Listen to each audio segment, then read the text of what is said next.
He was just a janitor's son, waiting quietly in a corner, till one night he solved a $100 million problem in seconds, turned the tech world upside down. The story begins late at night in a big, shiny glass building in Silicon Valley. While the world outside sleeps, inside the building, the lights are still on. The cleaning staff moves quietly from room to room, wiping tables, emptying trash bins, and vacuuming the expensive carpets. Among them is a kind, hard-working woman named Darlene Carter. She is not just a cleaner, she is a mother who has been struggling all her life to give her son, Malik, a better future. Every night, after finishing her own work, she comes to this tech company, Trionic Solutions, to clean floors and restrooms while others chase dreams inside the same building to her. 17-year-old son Malik usually waits for her in the lobby or sometimes near the employee lounge. He brings a backpack with a couple of notebooks, an old tablet with a cracked screen, and some pens. Most people ignore him, assuming he's just there because his mom has no one else to leave him with. No one knows that the boy sitting quietly in the corner, tired shoes and secondhand clothes, is a brain sharper than the best minds in the building. Malik has always been different. Since he was a little boy, he used to fix broken toys that adults had thrown away. He would take apart old radios, broken smartphones, and even microwaves, just to understand how they worked. He loved puzzles. Not the jigsaw type, but logic puzzles, math riddles, anything that made his brain work. At the age of 12, he had already learned Python and JavaScript using free internet at the public library. He had no fancy laptop, no coding, boot camp, no expensive teacher, just a hunger to learn and a mind that never rested. Every evening after school, he would finish his homework quickly, then walk with his mother to the Trionic building. While she cleaned offices and restrooms, Malik sat silently in a corner, reading PDFs on machine learning, artificial intelligence, and data science. Sometimes when employees forgot to log off or left their whiteboard full of half-solved problems, Malik would sit nearby and try to understand what they were working on. To him, this building was not just a tech company, it was his secret university. He would sometimes peek into the conference rooms where engineers debated over algorithms and architecture. He didn't interrupt, simply watched and listened from a distance, soaking in every word, every idea. The night became his classroom, and the abandoned scraps of code, notes, and books became his study material. Often, when no one was looking, he would copy complex equations and diagrams into his own notebook and try to solve them later. But Malik never bragged. He never told anyone what he could do. Maybe it was fear of not being believed, fear of being mocked, fear of being judged by his clothes or the color of his skin. He had seen his mother face disrespect many times. He had seen her smile and carry on even when people treated her like she was invisible. Malik had learned from her strength. He believed that one day he would prove his worth not by talking, but by doing something that no one could ignore. Though his school teachers sometimes noticed how quick he was with numbers, or how he asked questions that went far beyond the textbook, no one truly knew what was going on in his mind. His mother knew, though. She knew her son was special. Every night after work, when they sat on the bus home, she would look at him, tired but proud, and say, "One day, baby, they'll see. One day, the world will know who you are." Malik always smiled and nodded, but inside, he was waiting for the right moment. That moment was getting closer, though he didn't know it yet. One particular night, things felt different. Malik sat in the corner of the tech floor where the employees often had team meetings. The room was empty now, and the whiteboard still had some scribbled formulas on it. He looked at the formulas and realized they were related to machine learning. Pipeline, something he had just been reading about. He opened his notebook and started comparing what he had studied with what was written. As he made notes, he didn't notice that a senior engineer had briefly walked in, looked at him then, shook his head and left without a word in the break room. Some younger employees talked about a major crisis happening in the company. Their biggest AI product, one that had cost over $100 million to develop, was failing. It had a serious bug, a hidden problem in the code that none of the engineers could fix. Deadlines were approaching, clients were angry, and the CEO was under extreme pressure. Layoffs were being discussed. The whole project could be scrapped if the problem wasn't fixed soon. Malik overheard some of these conversations and grew curious. He didn't know all the details, but the words recursive loop, data corruption, and prediction failure caught his attention. That night, as his mother continued her work, he quietly walked over to one of the desks that had been left unlocked. The screen still showed lines of code, logs, and error messages. Malik stood there for a moment, studying them. Something clicked in his mind. He didn't know the full picture, but he saw enough to understand that the problem was somewhere in the recursive logic, the part where the AI kept calling itself again and again and got stuck. He didn't touch the computer. He didn't want to get in trouble. Instead, he picked up a marker and walked to the whiteboard. With his backpack open beside him, he began writing an alternate functional way to restructure the loop so that the AI's decisions would not collapse in on themselves. He added a few error handling lines, changed the logic sequence, and built a cleaner, faster solution. It took him less than a minute to solve what had been troubling experts for weeks. He didn't sign his name. He didn't take a photo. He simply capped the marker, packed his things, and went to find his mother. When she came out, tired and ready to go, she asked what he'd been doing. He shrugged and said, "Just doodling on the board." On the way home, Malik stared out of the bus window. The lights of the city flashed by, and he felt calm. He didn't know what would happen next. He didn't expect anyone to notice. He had done what he always did: solve puzzles in the dark, alone, without applause. But this time, the world was about to notice. The next day, when the employees returned, something unusual happened. The engineering team found the whiteboard, filled with code they hadn't written. At first, they laughed, thinking someone was joking or playing a prank. But as they looked closer, silence fell. One of the senior developers called over the CTO. Within an hour, tests were being run. The AI system that had failed for weeks suddenly started working perfectly. The bug was gone. No one knew who had done it. The search began. Somewhere in the background, while the engineers and executives scrambled to find answers, a teenage boy was sitting at school, quietly taking notes in math class, unaware that his life was about to change forever. At Trionex Solutions, a storm was brewing behind the polished walls and glass doors. For months, the company had been working on a massive project in artificial intelligence software that promised to change. Businesses used real-time data. It had taken over 2 years and nearly $100 million to build, test, and get ready for market. The future of the company depended on this product. Investors were excited, clients were lined up, and the pressure on the leadership was at an all-time high. But just as they were preparing for launch, something terrible happened. The AI software had a problem. A big one. Every time it was tested under real conditions, it crashed. At first, engineers thought it was just a small bug. They believed they could fix it in a few hours. But the hours turned into days, and the days turned into weeks. No matter what they tried, the software kept breaking. It was as if the system couldn't handle its own intelligence. The predictions it made were getting corrupted, and the data outputs were wrong. This wasn't a small glitch. It was a system-wide failure. Inside the company, panic began to grow. The engineers worked night and day, drinking coffee, skipping meals, barely sleeping. They tried rewriting code, checking servers, running simulations. Nothing worked. Even the most experienced developers couldn't find the root cause of the problem. They kept finding symptoms, but not the disease. It was like being in a dark room, trying to find a needle while the floor kept shifting beneath their feet. The CEO, Brian Halston, was under serious pressure. Trionex's board of directors wanted answers. Big clients were calling, asking why the launch was delayed. Rumors started to spread about possible lawsuits if the product wasn't delivered on time. The media got wind of the delay and began asking tough questions.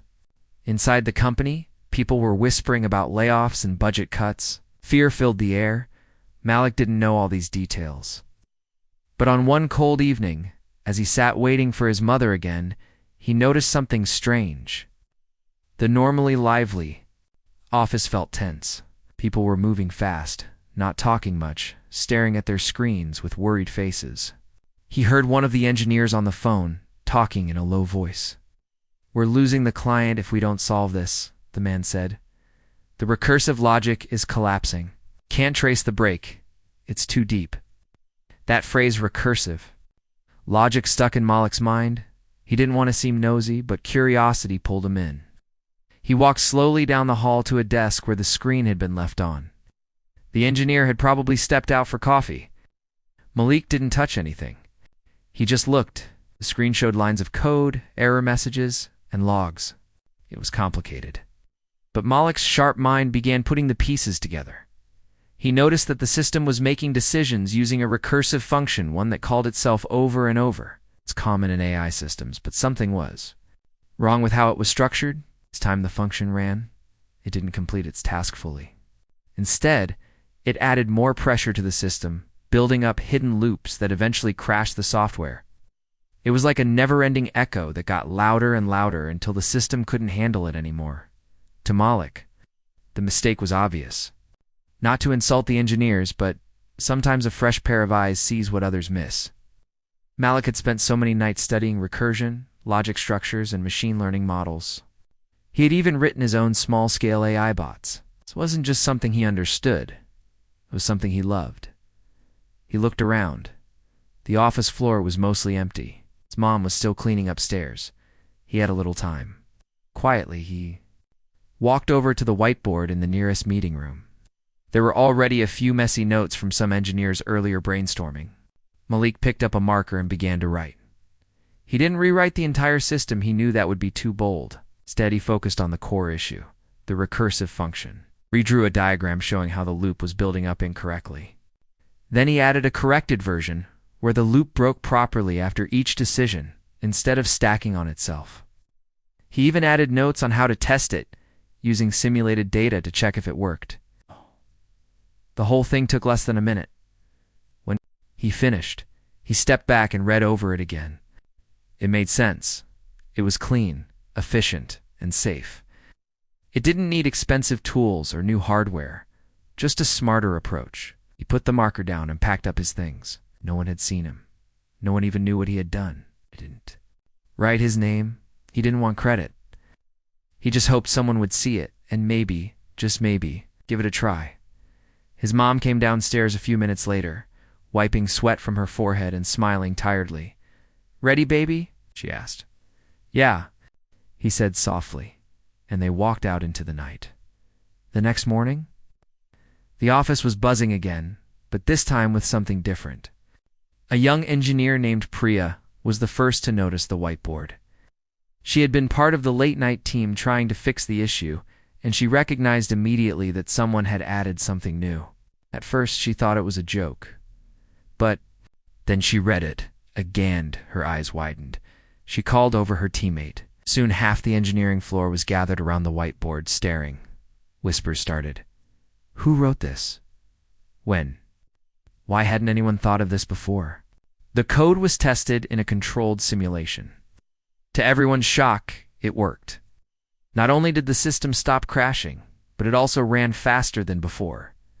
The error logs were clean. The AI was predicting data accurately again. For the first time in weeks, the software didn't break. It flowed smoothly from start to end. Engineers looked at each other in disbelief. The discovery was taken to the chief technical officer, who demanded to know which team had written it. Nobody claimed. Its security footage was pulled, and that's when they saw it. A grainy video clip showed a young boy, dark hoodie, backpack, old shoes, walking up to the whiteboard and writing quietly. Ow. The timestamp matched the late-night hours. No one had noticed him. But now everyone wanted to know who he was. At first, people thought it must be a prank. A cleaner's kid solving the biggest problem in the company? That didn't sound possible. Some believed the video was fake. Others were angry, thinking there had been a security breach. A few were curious and hopeful that it might actually be real. The CEO was called. Brian Halston, already stressed and tired, watched the footage. He asked for the boy's name. Within minutes, someone identified him. That's Darlene's son, one employee said. She's been cleaning here for years. The boy always waits for her in the lobby. Alston was stunned. You're telling me that a teenage boy whose mother cleans our toilets just solved a $100 million problem that none of you could fix? His voice was not angry. It was shocked and almost impressed. An emergency meeting was called. Some people demanded the boy be punished for using company equipment or entering restricted areas. Others pushed back, saying he didn't steal anything, didn't touch a computer, just used a whiteboard. The debate grew hot. Meanwhile, Darlene was called into HR. She looked terrified, thinking she had done something wrong. When they told her about Malik, she froze. He did what? She asked, her voice trembling. They showed her the footage. She covered her mouth with both hands and began to cry. Not because she was in trouble, but because, for the first time, someone saw her son the way she always had. As a genius. Someone more than just a janitor's child. Later that day, Malik was called in. He sat quietly in the boardroom, surrounded by engineers, executives, and the CEO himself. Brian Halston looked at him for a long moment.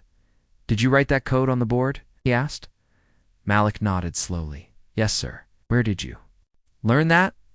I just read a lot. I watch lectures online, and I practice. There was silence. Everyone stared. No one had words. The CEO leaned back in his chair and said something no one expected. We may have just found the smartest person in this entire building. And that was only the beginning. The news of the mysterious whiteboard solution spread quickly across the Trio Next building. It started with quiet conversations between a few engineers, then turned into a buzz that moved from one floor to another. People from departments that had nothing to do with the AI project were suddenly talking about it. Everyone had the same questions. Who wrote the code? How did they know what the problem was? Not how did they fix something that top-level engineers couldn't solve. Inside the engineering department, people were both amazed and confused. They had spent weeks trying to fix the system. Dozens of meetings, sleepless nights, complicated analysis, nothing had worked. Yet now, someone had written a clean, simple solution on a whiteboard, and the AI was running perfectly again. For the first time in weeks, the system passed every test. It was fast, accurate, and reliable. The software they thought was going to fail completely was now working better than expected. At first, some people refused to believe it. They thought maybe the code had come from an outside consultant, or that one of the engineers had finally figured it out and didn't, wanted to take credit for fear of being blamed for not fixing it earlier. But when security footage was reviewed and the truth came out, people were stunned. The video clearly showed a teenage boy entering the room late at night. He wasn't an employee, wasn't wearing a badge, had a backpack and worn-out sneakers. And without hesitation, he walked up to the whiteboard, picked up a marker, and wrote the entire solution in less than a minute. Then he walked away. Someone in the HR department recognized him. That's Darlene Carter's son, they said. She's on the night cleaning crew. He waits here every evening while she finishes her shift. The reaction was immediate, and not everyone responded kindly. Some people were shocked and impressed. They couldn't believe a kid, who wasn't even part of the company, had outsmarted them all. Others were angry and suspicious. Few senior engineers felt insulted. They had degrees from the best universities, years of experience, and high salaries. How could a teenager, a janitor's son, fix something they couldn't? Some thought it was dangerous. This is a serious security issue, one manager said. He accessed confidential company problems. What if he copied data? What if he's a hacker? Others started whispering behind closed doors. Maybe he stole the code. Maybe someone helped him. There's no way a kid like that just walked in and solved a $100 million problem. Even among those who were curious, there was doubt. People often struggle to believe that someone from a humble background can have true talent. That kind of thinking had followed Malik for most of his life. He was used to being underestimated. But now, it wasn't just classmates or strangers, it was professionals who couldn't believe what they saw with their own eyes. Meanwhile, Darlene was called into HR the next day. She was nervous and scared. When they showed her the footage of her son writing on the whiteboard, her first thought was fear. Oh no, she whispered. Did he do something wrong? The HR manager tried to stay calm. Ma'am, we're not sure yet. But your son accessed a highly sensitive area and wrote code related to our biggest project. We need to understand what happened. Darlene didn't know what to say. She covered her mouth and started crying. He didn't mean any harm, she said. He just likes solving problems. He's always been like that. Later that afternoon, Malik was also called in. He arrived at the Trionex building wearing the same clothes he always wore, clean but old. His shoes had holes near the soles, and his backpack was faded from years of use. Still, he walked into the conference room calmly. He didn't know what to expect. He didn't know if he was in trouble, if his mom would be fired, or if someone would accuse him of stealing something. The room was full of people. Engineers, HR staff, legal advisors, even the CEO himself. Malik stood quietly looking around, his eyes focused but nervous.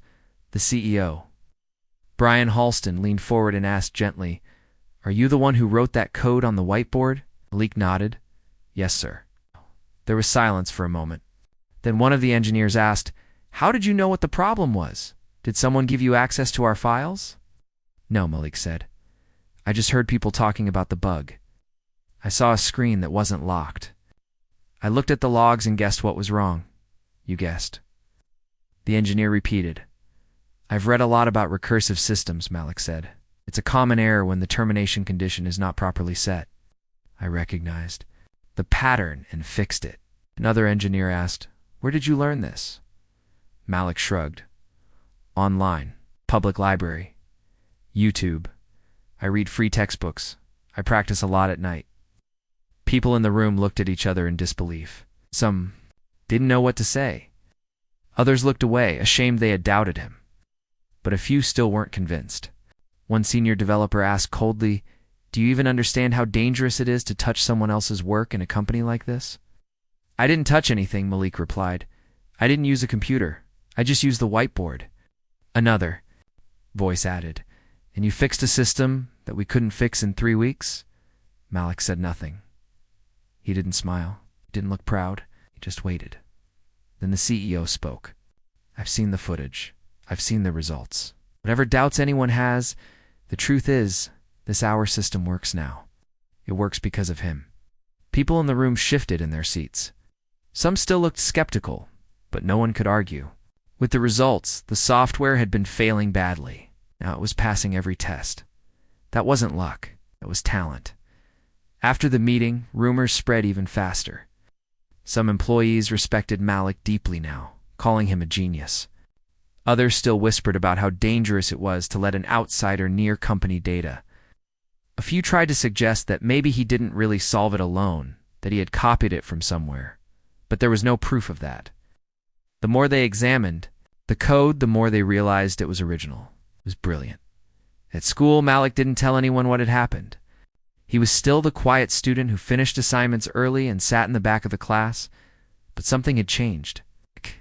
Inside, he felt a new kind of confidence. Not because someone had finally noticed his talent, but because he had proved to himself that he was ready for bigger things. Back at home, Darlene kept hugging him. "You saved their project," she said over and over. "Do you know what that means?" "I just fixed a bug," Malik replied, smiling softly. "You didn't?" "Just fix a bug," she said. "You showed them your worth. And you showed me that all these years of working hard, trying to give you a better future, it wasn't for nothing." But neither of them knew yet what was about to happen next. The CEO was having long meetings with the board of directors. Investors had heard about the mystery genius who fixed the failing software. Journalists started asking questions. Clients who were about to cancel their deals suddenly changed their minds. The company's reputation, which had been sinking fast, was now rising again. And at the center of it all was a 17-year-old boy who had written a solution on a whiteboard. While waiting for his mother to finish cleaning, in those quiet hours, Malik had unknowingly changed everything. And now the world was going to change for him too. For the next 2 days, the entire building at Trionex Solutions felt different. People who had never paid attention to the janitorial staff were suddenly looking at them with new eyes. Some employees walked past Darlene and stopped to nod, say, hello, or even whisper congratulations. Others still avoided eye contact, feeling embarrassed by the way they had always overlooked her. Darlene was confused by all the attention. Her shift started the same way. She arrived on time, put on her gloves, picked up her mop and supplies, but now people were noticing her. She was no longer invisible. But even with all the attention, she felt nervous. She didn't know what the company would do. Would they punish her son? Would they fire her for what happened? Would they say Malik had no right to touch the whiteboard? She had spent the whole night worrying. But that afternoon, something unexpected happened. Her phone rang. It was the executive assistant of the CEO himself. The voice was polite and calm. Miss Darlene Carter. The CEO would like to meet with you and your son Malik. Can you both come to the office at 4 p.m. today? Darlene's hands began to shake. She had never spoken to anyone that high up in the company before. She immediately called Malik, who was at school. They want to meet us, she said. The CEO. Today? Okay, Malik replied quietly. He wasn't scared, but he was nervous. He didn't know what they were going to say. Were they calling him to praise him or to scold him? At exactly 4 p.m., Malik and Darlene walked into the office building. They were both wearing their best clothes, simple but clean. Malik had combed his hair neatly and carried his old backpack. Darlene held his hand tightly like when he was a little boy. As they walked past the security desk, the guard smiled and said, "Good luck, kid." They were guided to the top floor, to a large boardroom with glass walls and a long table in the center. The view from the window showed all of Silicon Valley spread out below. Malik had never been in this part of the building. It felt like a different world. Then the door opened, and the CEO, Brian Halston, entered the room. He was a tall man in his late 40s, dressed in a suit. He looked serious but not angry. He walked up to Darlene and shook her hand. "Thank you for coming, Miss Carter," he said. "Please have a seat, Malik. You too." They sat down. For a few moments, no one spoke. Then the CEO looked at Malik and said, "You changed the direction of this company with a single act of brilliance. You understand what you did?" Malik looked down.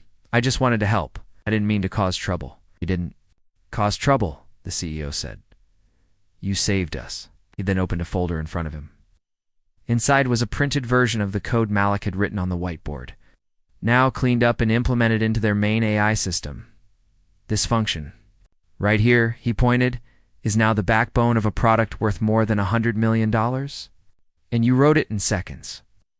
Darlene looked at her son, tears in her eyes.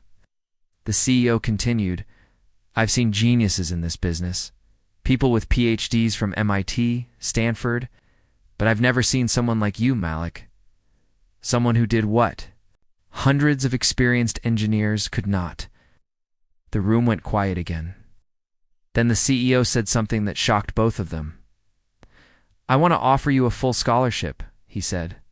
"Wherever you want to study computer science, artificial intelligence, data engineering, will pay for it all. You deserve the best education, and we'll make sure you get it." Malik stared at him. He didn't know what to say. Had ever offered him something so big before, but the CEO wasn't finished. "I also want to create a mentorship program just for you. You'll get to work alongside our top engineers. Learn from them, join real projects, help us build new technologies. You'll have a special access badge and a paid internship starting now." Darlene gasped. She had never dreamed of something like this for her son. Future that had once seemed far away was now right in front of them, and there's more. The CEO said. He turned to Darlene. "You've worked here for years. Always on time, always honest. And you raised this incredible young man. It's time your hard work was recognized too. Starting today, you'll be promoted to facility supervisor. Better hours, better pay, full benefits." Darlene covered her face with her hands. She couldn't stop crying. "Thank you," she whispered.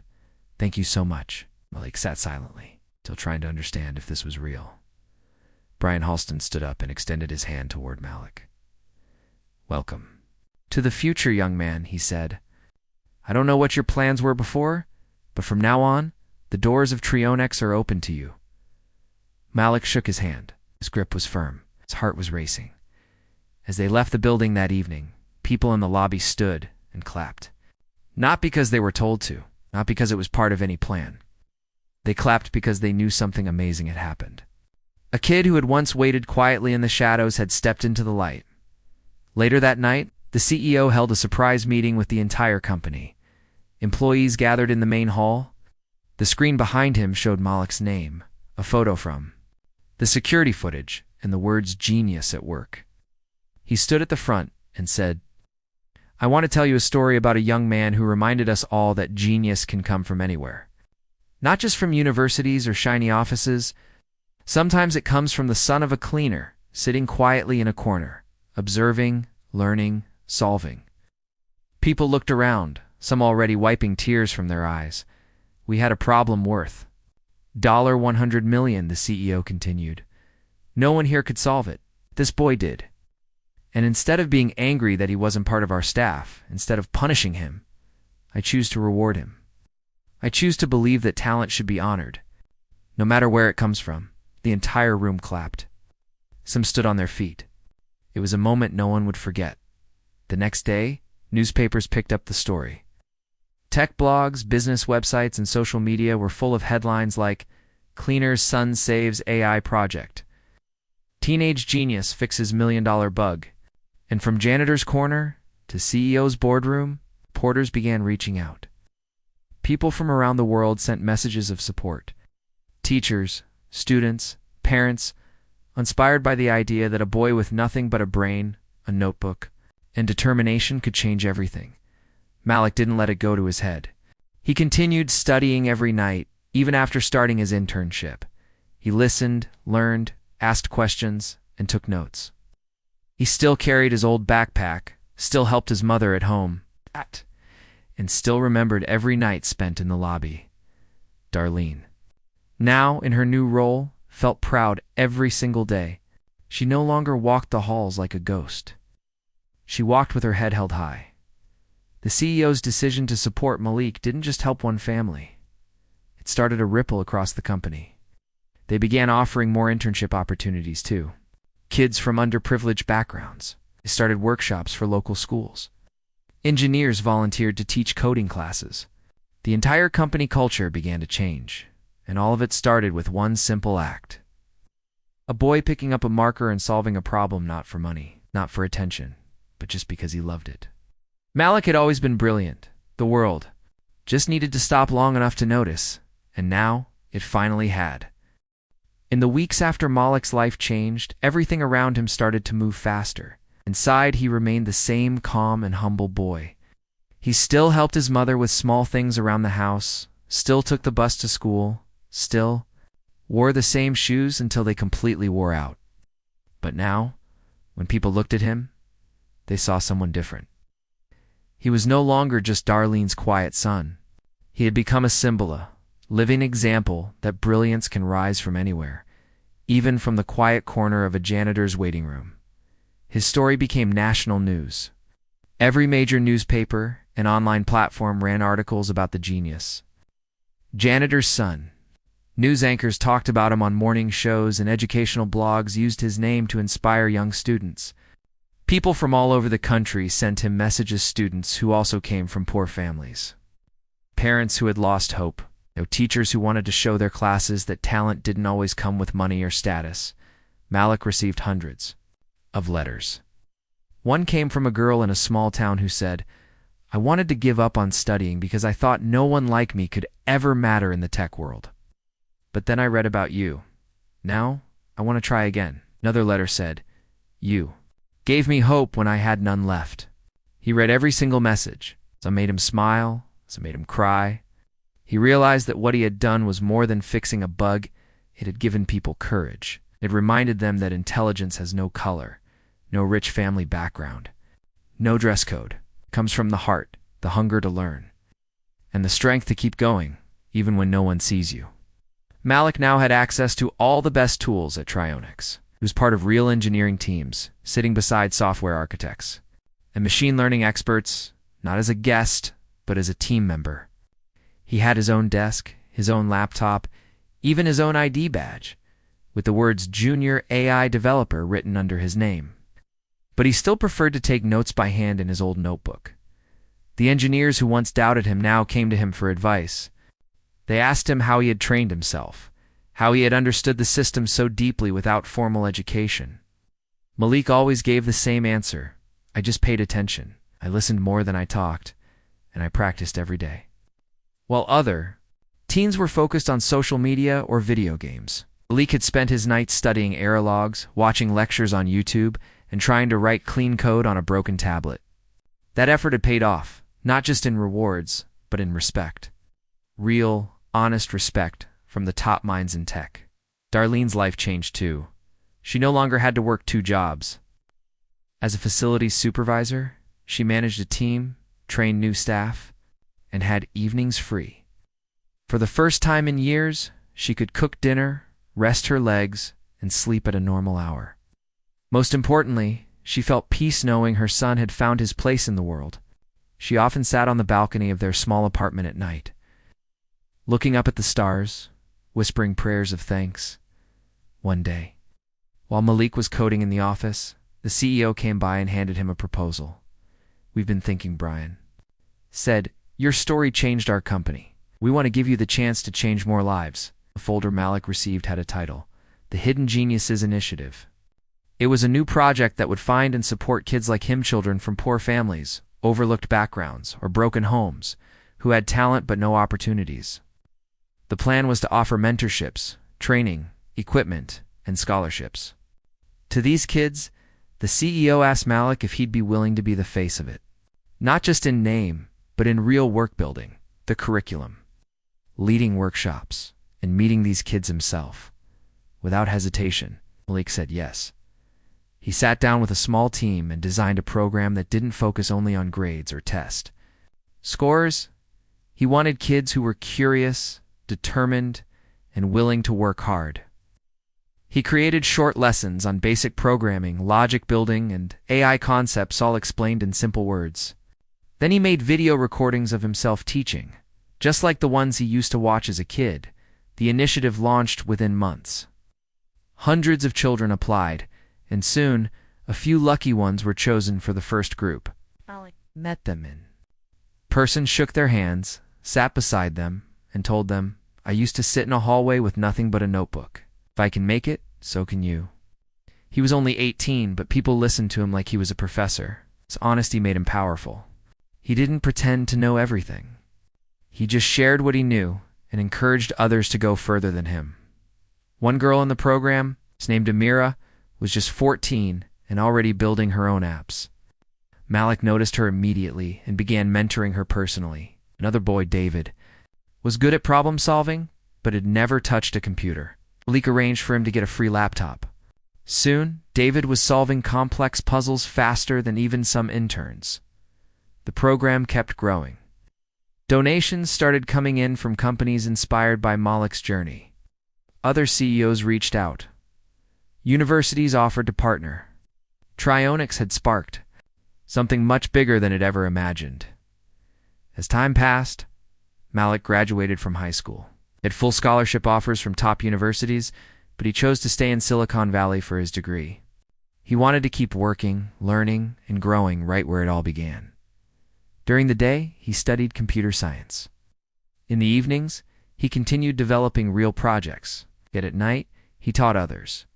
Despite all the attention, Malik remained grounded. He still took the bus, still packed his lunch, still lived with his mother in the same small apartment, even after they could afford a bigger one. When people asked why, he said, "Because this is home, and I'm not finished yet." Years passed. Malik became one of the youngest leaders in AI development. His ideas helped shape new technology in education, healthcare, and accessibility. But he always made sure the tools he built were easy to use for everyone, not just the rich or powerful. Eventually, he started his own company with the support of Trionics. His mother was there when he opened the doors. The company was different from most. It had free coding classes in the lobby for kids. It hired people from all backgrounds. It valued potential over diplomas. People often asked him what his biggest achievement was. Was it the AI system he fixed? The company he built? The awards he had won? But Malik always answered the same way. My biggest achievement is proving that no one is too small to matter. That genius can come from a janitor's son, that all you need is a chance. He hung the photo of the old Trionex whiteboard in his office, the one where he first wrote the solution. Not to show off, but to remind himself where it all started. His mother still worked with him, managing the company cafeteria, now wearing a crisp uniform with a name badge that said, Darlene Carter, Director of Hospitality. She walked proudly through the halls, smiling at every young person who came in, and whispering words of hope to those who looked uncertain. And every now and then, when no one was watching, Malik would take a walk down the hallway late at night, just like he used to. He'd sit on a bench, notebook in hand, and smile at how far he had come. He never forgot those quiet nights waiting for his mom, because sometimes the boy in the shadows changes the whole world. All he needs is one whiteboard and one chance